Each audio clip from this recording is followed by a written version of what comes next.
ലക്ഷ്യമാക്കി നിർത്താൻ തയ്യാറാക്കിയ ഒരു പദ്ധതിയുടെ പ്രയോഗമാണ് ഇവിടെ നടന്നത്.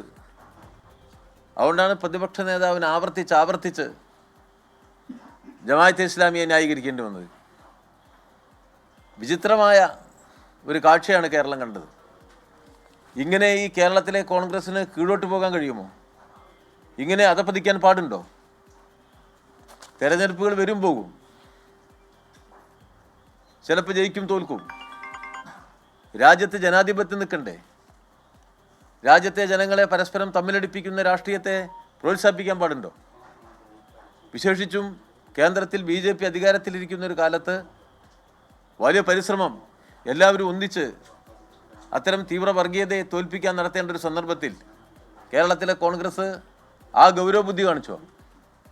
കോൺഗ്രസിൻ്റെ കേന്ദ്ര നേതൃത്വം തെറ്റിതിരുത്താൻ ഈ കോൺഗ്രസിനെ അവർക്ക് ആവശ്യമായ നിർദ്ദേശം നൽകിയോ? പ്രേരിപ്പിച്ചോ? കൈവീശി പോവല്ലേ കേന്ദ്ര നേതാക്കന്മാരൊക്കെ ഇവിടെ വന്നിട്ട്? ജമാഅത്തെ ഇസ്ലാമിയുമായി ഇവിടെ കേരളത്തിലെ UDF, കേരളത്തിലെ കോൺഗ്രസ് നേതൃത്വം ഉണ്ടാക്കിയിരിക്കുന്ന സഖ്യത്തിന് അനുകൂലമായി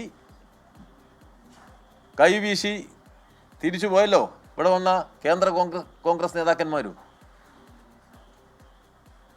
ഇതാണോ ഈ കേരളത്തിൽ ഇനിയുള്ള ദിവസങ്ങളിൽ നടത്താൻ പോകുന്നത്?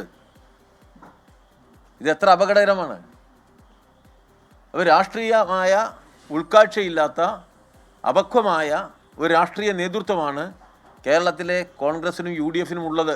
അതുകൊണ്ടാണ് ജമാഅത്തെ ഇസ്ലാമിയെ ഈ തെരഞ്ഞെടുപ്പ് ഘട്ടത്തിൽ ഇത്രയേറെ ന്യായീകരിക്കാൻ വാശി പിടിച്ചത് ഇവിടുത്തെ UDF പ്രതിപക്ഷ നേതാവ്. ജനവിധിക്ക് പിന്നാലെ ഇപ്പോൾ മുന്നണി നേതാക്കൾ മാധ്യമങ്ങളെ കാണുകയാണ്. LDFന്റെ പ്രതീക്ഷകൾ എന്താണ്, ഒപ്പം തന്നെ എന്തൊക്കെ വിഷയങ്ങൾ ചർച്ച ചെയ്യാൻ സൂചിപ്പിക്കുകയായിരുന്നു A. വിജയരാഘവൻ അവിടെ.